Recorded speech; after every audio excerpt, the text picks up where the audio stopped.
আমি কেমনে তোমার বাসনা পূরণ করিব ও গো মা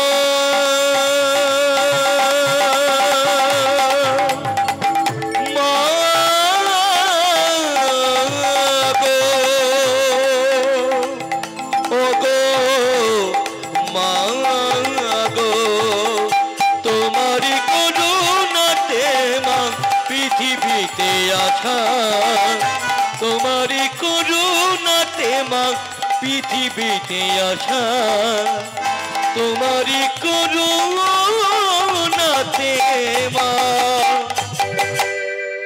পৃথিবীতে আসা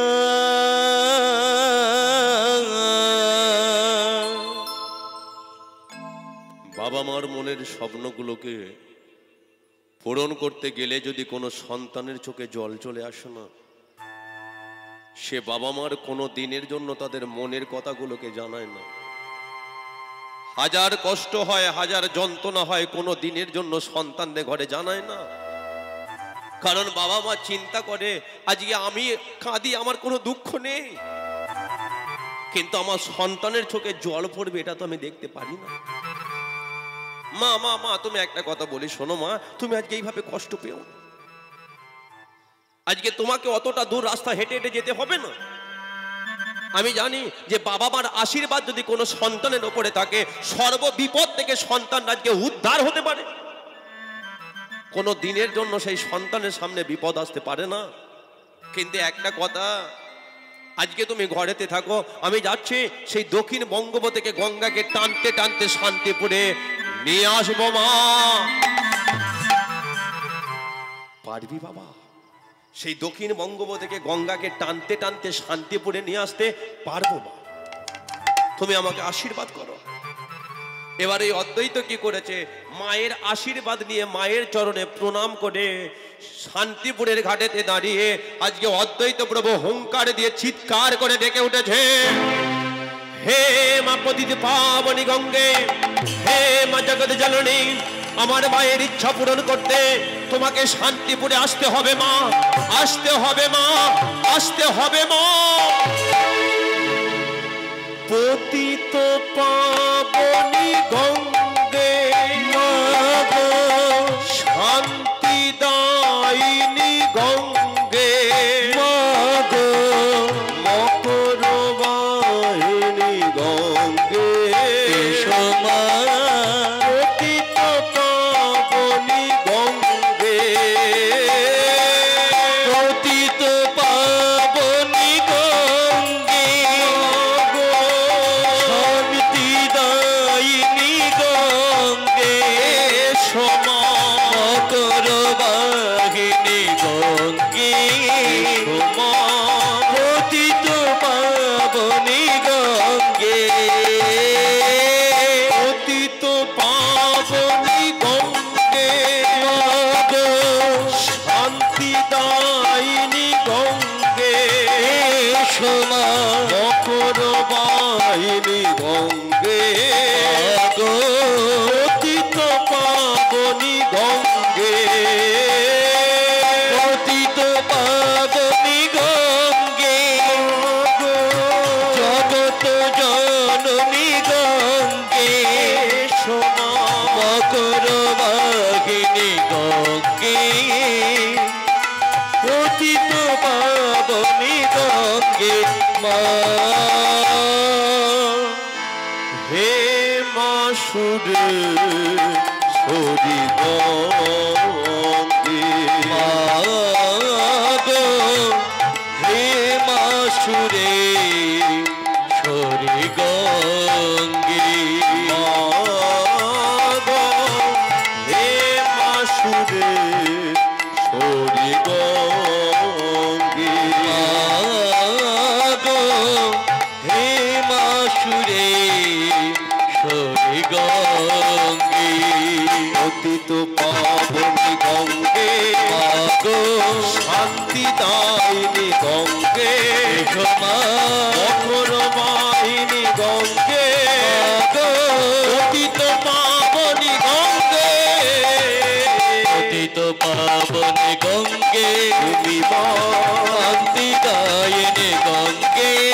মা মকর বাগিনী গঙ্গে মা পতিত পাবনী গঙ্গে মা গো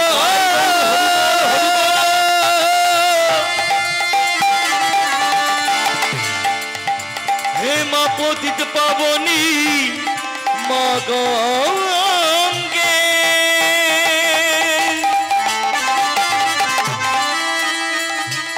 ও গো মা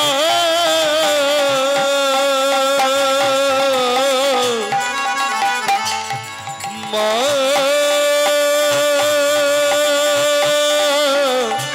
মা গো মা গঙ্গে এসো মা মা মা মা মা গঙ্গে বলি একবার ভগবান শ্রীকৃষ্ণকে যেই অদ্বৈত প্রভু আজকে হুঙ্কার দিয়ে চিৎকার করে ডেকেছে, গঙ্গা কি করে যা থাকতে পারেনি। ওই দক্ষিণ বঙ্গোপ থেকে গঙ্গা কি করেছে, অপূর্ব ধ্বনি করতে করতে এসে শান্তিপুরেতে আছাড় খেয়ে পড়লো। কিন্তু একটা কথা বলে, অদ্বৈত প্রভু ডাকলো আর গঙ্গা চলে এলো কেন জানেন? এই অদ্বৈত প্রভুকে একমাত্র ভোলানাথ, তাহলে ভোলানাথের মাথার ওপরে কে থাকে? স্বয়ং গঙ্গা। তাহলে সেই অদ্বৈত প্রভু যদি গঙ্গাকে ডাকে, সে কি না এসে থাকতে পারবে? তাই গঙ্গা কি করেছে, অপূর্ব ধ্বনি করতে করতে এসে শান্তিপুরেতে আছাড় খেয়ে পড়েছিল বলে, অপূর্ব ধ্বনি করেছিল বলে আমরা অনেকে বলে থাকি সুরধ্বনি গঙ্গা। কিন্তু শান্তিপুরের ঘাটেতে এলো, ভাগীরথীর সাথে মিশে গেল। গঙ্গা গিয়ে মনে মনে অদ্বৈত প্রভুকে জানাচ্ছে যে, অদ্বৈত প্রভু, তুমি তো আজকে তোমার মায়ের বাসনাকে পূর্ণ করে দিলে, কিন্তু আমি যেই ভাগীরথীর সাথে মিশে গেলাম, এটা কি ঠিক হলো? তবে একটা কথা বলে যায়, জগৎ মাঝে এর আমি একটা প্রমাণ রেখে যাব। নাম আমার গঙ্গা, ভাগীরথীর সাথে মিশে গেলেও আমাদের জলের রং হবে আলাদা আলাদা। তাই আমার নাম হলো গঙ্গা, আমার জলের রংটাকে করে দিলাম নীল বর্ণ, আর ভাগীরথীর জলের রংটা কি? ঘোলাটে। এটা আমরা দেখতে পাই কোথায়? এই যে আমাদের হাওড়া জেলার এই আপনাদের 24 পরগনার মাঝখান থেকে যে নদীটা বয়ে গেছে, ওটা কি ভাগীরথী? তাহলে জলের রংটা কি? ঘোলাটে। তারও প্রমাণ আমরা দেখতে পাই কোথায়? মায়াপুরে গিয়ে দাঁড়ালেই আমরা দেখতে পাই। কি? মায়াপুর থেকে নবদ্বীপে যেতে গেলে দেখবেন দুটো নদীর ওপর দিয়ে যেতে হয়, তার উপর থেকে লঞ্চ যাচ্ছে, নৌকা ভুটভুটে যাচ্ছে। দুটো নদী, একদিকে নীল জল, একদিকে ভাগীরথী, একদিকে কি? ঘোলাটে জল। তাহলে সেখানে ঢেউ হচ্ছে, কিন্তু একে অপরের সাথে মিশে যাচ্ছে না। তাহলে এই রকম দৃশ্য যদি নিজে চোখে না দর্শন করা যায়, তাহলে মনের মধ্যে বিশ্বাস আসবে কি করে যে ভগবান তিনি আছেন বলে? বিশ্বাসে মেলাই বস্তু তর্কে বহুদূর, যে জন বিশ্বাস করে সে হয় বড় চতুর। বিশ্বাস আপনাকে করতে হবে, কোনোদিন তর্কের দ্বারাই আপনি ভগবানকে পাবেন না। ভগবান আছে বলে নদীতে এখনো জোয়ার ভাটা খেলে, ভগবান আছে বলে দিন কেটে রাত্রির হয়, ভগবান আছে বলে এখনো গাছেতে সুন্দর ফুলটা ফোটে, ভগবান আছে বলে এখনো বাড়িতে কৃপা করে তবেই হরি বাসরটা হতে। বলি একবার রাধা মাধবে কে? এখন অদ্বৈত প্রভু সে কি করেছে, যেই গঙ্গাকে নিয়ে চলে এলো, ছুটে গেছে ঘরের ভেতরে মায়ের কাছে, আর মায়ের কাছে সামনে দাঁড়িয়েই দেখতে পাচ্ছে। কি ব্যাপার মা, তুমি গালে হাত দিয়ে কি চিন্তা করছো? না না, যার চিন্তা সে করবে, তুমি চিন্তা করার কে? না না, ঘাড় ঘুরিয়ে লাভ নেই, আমি এখানের কথা বলছি না। মানে অদ্বৈত প্রভু তার মায়ের কাছে গিয়ে দেখতে পাচ্ছে মা গালে হাত দিয়ে চিন্তা করে। এখন মা তো ভেবেছে ছেলেটা গেল, আদৌ কি গঙ্গাকে আনবে? কিন্তু প্রভু যে এনে ফেলেছে সেটা তো মা জানে না। অদ্বৈত প্রভু বলে, এই যে মা, গাল থেকে হাতটা নামাও। বলে কি হয়েছে, একবার আমার সাথে চলো, দেখবে তোমার ছেলে কি করেছে। এখন অদ্বৈত প্রভু মায়ের হাতটাকে ধরেছে, মায়ের হাতটাকে ধরে যেই সেই গঙ্গার ঘাটে গিয়ে দাঁড় করিয়ে দিয়েছে। এখন নাভা দেবী তো দেখেই অবাক, বলে এটা কি করে সম্ভব হলো? দক্ষিণ বঙ্গোপ থেকে গঙ্গাকে টানতে টানতে শান্তিপুরে নিয়ে চলে এলি, এটা কি করে হলো? বলে মা, স্নান করবে বলেছো তুমি, তাহলে তুমি এখন গঙ্গাতে নেমে স্নান করো, কি করে এনেছি সেটা আমি বুঝে নিচ্ছি। নাভা দেবী স্নান করছে, এবার স্নানটা সেরে যখন উঠে আসতে যাবে, এদিকে অদ্বৈত প্রভু বলে উঠছে, মা তুমি আনন্দ পেয়েছো? হ্যাঁ বাবা আনন্দ পেয়েছি। মা তুমি শান্তি পেয়েছো? হ্যাঁ আমি শান্তি পেয়েছি। আচ্ছা মা, তুমি যখন স্নান করছিলে তোমার মনের মধ্যে কি আর কোনো বাসনা জেগেছে? এখন নাভা দেবী বলে, বাবা মানুষের কি কোনোদিন বাসনা কমে? মানুষের বাসনা সর্বদাই বেড়ে যায়।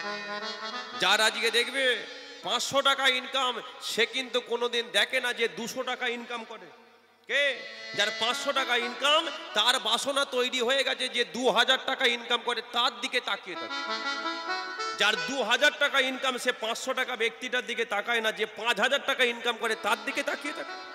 যার 5000 টাকা ইনকাম, সে 2000 টাকা ব্যক্তির দিকে তাকায় না, যার 10,000 টাকা ইনকাম তার দিকে তাকিয়ে থাকে।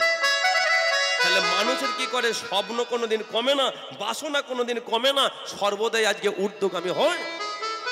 কিন্তু অনেক ব্যক্তি আছে, নাভা দেবী বলে বলল, বাবা কোনোদিন বাসনা শেষ হয় না, তবে আমি যখন স্নান করছিলাম আমার মনের মধ্যে আর একটা বাসনা জেগেছে, এটা তুই পূরণ করবি বাবা।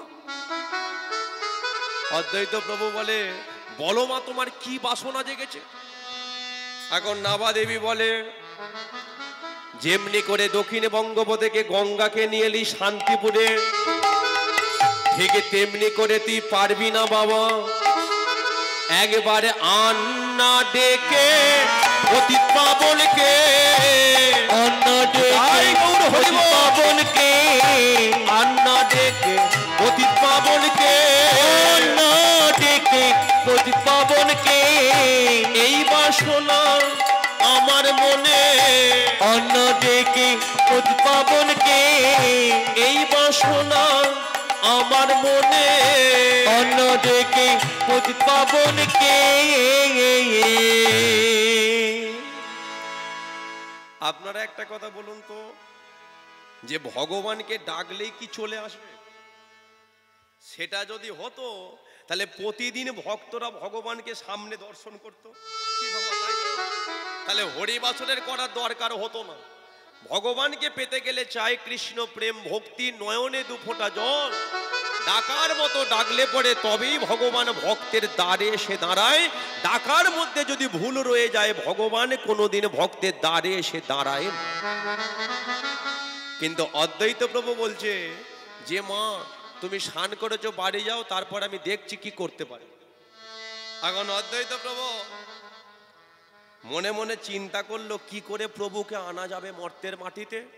বলে একটা কাজ করে, আপনারা অনেকে জানেন যে ওই প্রভু কি করেছিল, একদিন নয় দুদিন নয় 12টা বৎসর ধরে সচন্দন দুটো তুলসী পত্র ভক্তি ভরে নয়নের জলে ভিজিয়ে ওই গঙ্গাতে নেমে ভাসিয়ে ভাসিয়ে শুধু একটা কথাই বলে গেছে, প্রভু দেখা দাও,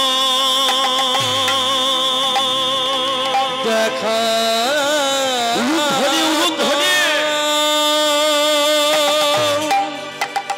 ওহে বিপদ ভঞ্জন মধুসূদন, দেখা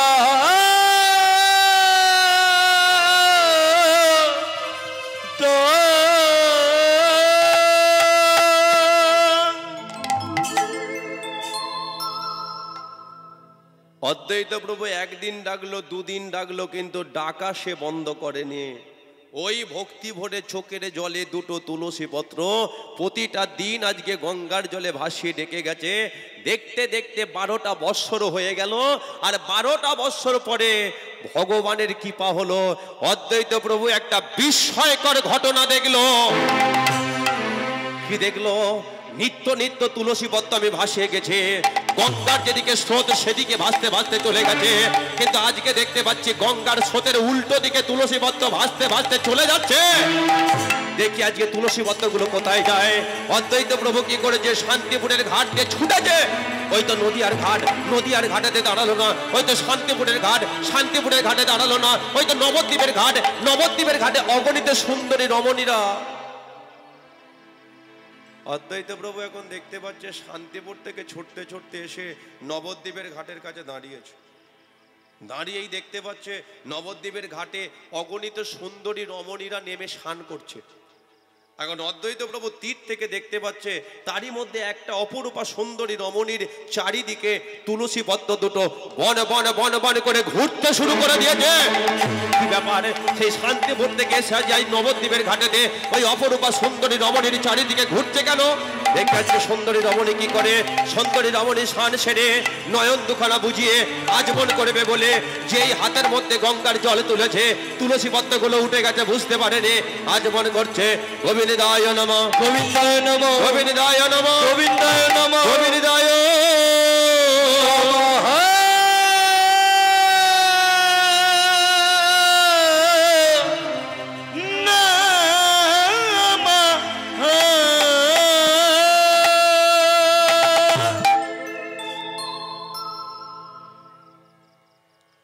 আচ্ছা, যে চলে যাচ্ছে ওকে একবার দাঁড় করাও তো। হ্যাঁ, ওই যে চলে যাচ্ছে ওকে একবার দাঁড় করাও না। না না, ঘাড় ঘুরে লাভ না, আমি এখানের কথা বলছি। মানে অদ্বৈত প্রভু দেখতে পাচ্ছে যে মেয়েটা স্নান সেরে চলে যাচ্ছে, ওর গর্ভে তো আমার দুটো তুলসী পত্র চলে গেল। তাহলে ওর পরিচয়টা কি? ও আজকে কাদের ঘরের মেয়ে সেটা আমাকে জানতে হবে। পাশ থেকে একজন বলে উঠলো, কে জানো? ও হলো জগন্নাথ ঘরণী শচী ঠাকুরানে। জগন্নাথ ঘরণী তাই গৌর হরি হরি বল। শচী ঠাকুরানী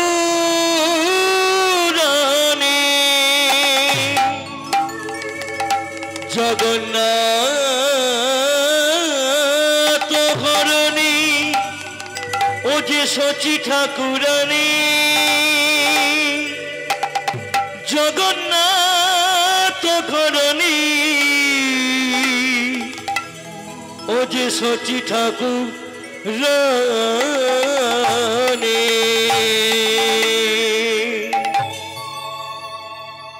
বলে জগন্নাথ মিশ্রের ঘরণী শচী ঠাকুরানী। আচ্ছা, শচী রানীর বাবার নামটা কি গো? নীলাম্বর চক্রবর্তী। এখন যেই শুনেছে নীলাম্বর চক্রবর্তী, অদ্বৈত প্রভু কি করেছে? ছুটিতে ছুটিতে প্রভু, অদ্বৈত প্রভু ছুটেছে। ছুটে ছুটে যায়,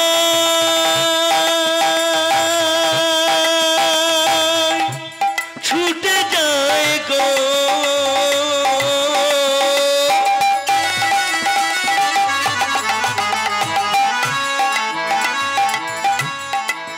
ছুটে যায় যায় যায় গো,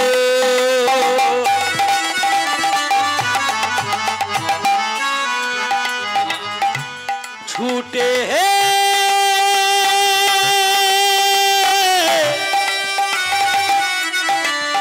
ছুটে যায়, অদ্বৈত প্রভু ছুটেছে। ছুটে যায় গো,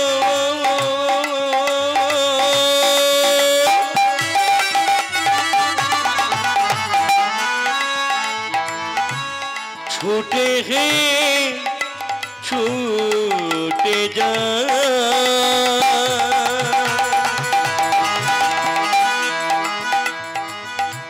আজি অদ্বৈত প্রভু কেমন ভাবে ছুটে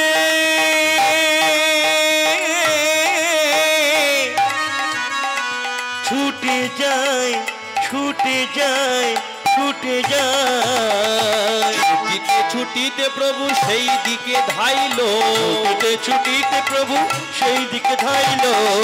মুখে নীলম্বরকে দেখিতে পাইল, মুখে নীলম্বরকে দেখিতে পাইল, মুখে নীলম্বরকে দেখিতে পাইল, মুখে নীলম্বরকে দেখিতে পায়। এখন অদ্বৈত প্রভু কি করেছে, রাস্তার মধ্যেখানে নীলম্বর চক্রবর্তীর সঙ্গে দেখা হয়ে গেছে, কানে কানে কথা বলছে। কেউ দেখতে পাবে না তো, কেউ পাচ্ছে না। একটা কথা বলবো, এখন 12টা বৎসর ধরে আমি না দুটো তুলসী পত্র গঙ্গার জলেতে ভাসিয়েছি, কিন্তু গঙ্গার যেদিকে স্রোত সেদিকে ভাসতে ভাসতে চলে গেছে। কিন্তু আজকে আমি না একটা বিস্ময়কর ঘটনা দেখলাম।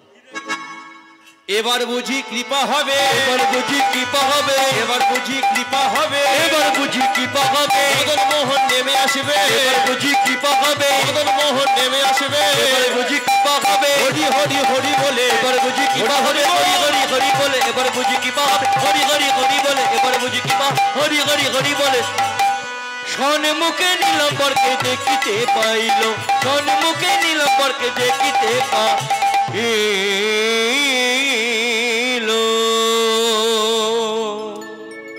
বলি একবার ভগবান শ্রীকৃষ্ণকে।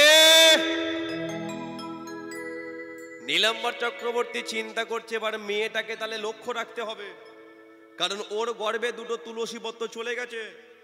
কিন্তু ঘটনা হলো যে সন্তান আজকে কতদিন পরে জন্ম নেয় মায়েরা, কতদিন পরে? 10 মাস 10 দিন। কিন্তু এখনকার দিনে আর হয়? এখনকার দিনে 10 মাস 10 দিন আর যায় না। কে এখনকার দিনে 8 মাসেও হয়ে যাচ্ছে, আবার 9 মাসেও হয়ে যাচ্ছে। কি মায়েরা, তাই তো হয়ে যাচ্ছে। কারণ নার্সিং হোমে আগে থাকতে কটা বলে রাখে, 5000 টাকা অ্যাডভান্স দিয়ে রাখে, ছুরি কাচি তারা শান দিতে থাকে। কে না না, আপনাদের এদিকে বলছি না, আমাদের ওদিকে হয়, সব জায়গাতেই হয়। তাহলে কোথাও আর বাদ নেই বলুন। কিন্তু ঘটনা যে এই 10 মাস 10 দিন পরে যেমন সন্তানের জন্ম হয়, কিন্তু 13 মাস 13 দিন পরে এই ভারতবর্ষের মাটির মধ্যে সর্বশ্রেষ্ঠ মাটি কোনটা জানেন? বঙ্গভূমির মাটি। বঙ্গভূমির মাটির মধ্যে সর্বশ্রেষ্ঠ মাটি কোনটা? নবদ্বীপের মাটি। নবদ্বীপের মাটির মধ্যে সর্বশ্রেষ্ঠ মাটি হলো যে জায়গাতে আপনারা বসে বসে কীর্তনটাকে শ্রবণ করছেন, সেই হরি বাসরের। এই জন্য দেখবেন হরিবাসরে প্রবেশ করার আগে ওই আসনটাতে পা দেওয়ার আগে প্রণাম করে ধুলো মাথায় নিয়ে তবে বসতে হয়। কারণ কথাতেই তো আছে, ধুলা মাখরে এই তো ব্রজের ধুলা, ধুলা নয় ধুলি নয় গোপীর পদরের।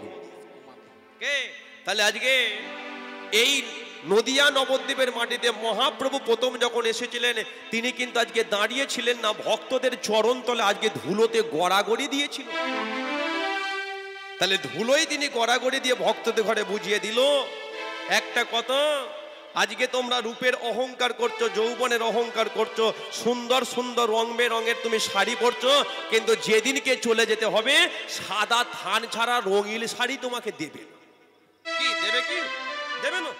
তাহলে আজকে তুমি সুন্দর সুন্দর শাড়ি পরছো, যেদিনকে শ্মশানে নিয়ে যাবে সাদা ছাড়া আর কিছু দেবে না। সেই দিনকে কিন্তু ওই 3.5 হাত জায়গার মধ্যে তোমাকে শুয়ে পড়ে থাকতে হবে। যতই তুমি আজকে জায়গা জায়গা নিয়ে আমার আমার করে যাও না কেন, সেই মাটিতেই তোমাকে আজকে 3.5 হাত জায়গার মধ্যে শুয়ে পড়ে থাকতে হবে। বলি একবার ভগবান শ্রীকৃষ্ণকে জয়। তাহলে সেই 13 মাস 13 দিন পরে এই মর্তের মাটিতে নেমে এলো কে? সত্যের শঙ্কর্ষণ, তেতার রাম, দাপরের মদন মোহন। মর্তের মাটিতে জন্ম নিল কে? নদিয়ার চাঁদনি মা, নদিয়ার চাঁদনি মা, নদিয়ার চাঁদনি মা।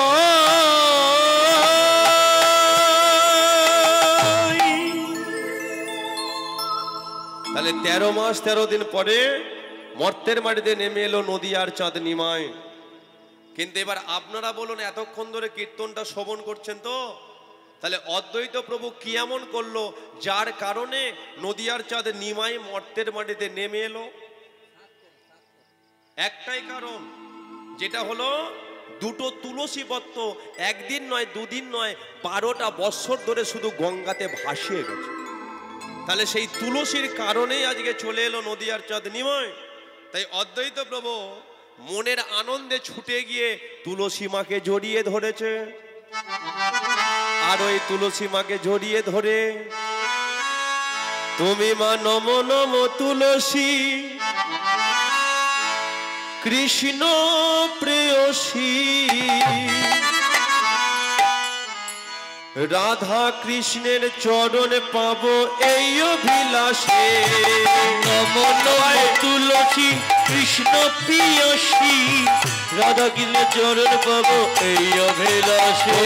নম নম তুলসী কৃষ্ণ প্রেয়সী, রাধা কৃষ্ণের চরণ পাবো এই অভিলাষে। নম নম তুলসী কৃষ্ণ প্রেয়সী, রাধা কৃষ্ণের চরণ পাবো এই অভিলাষে।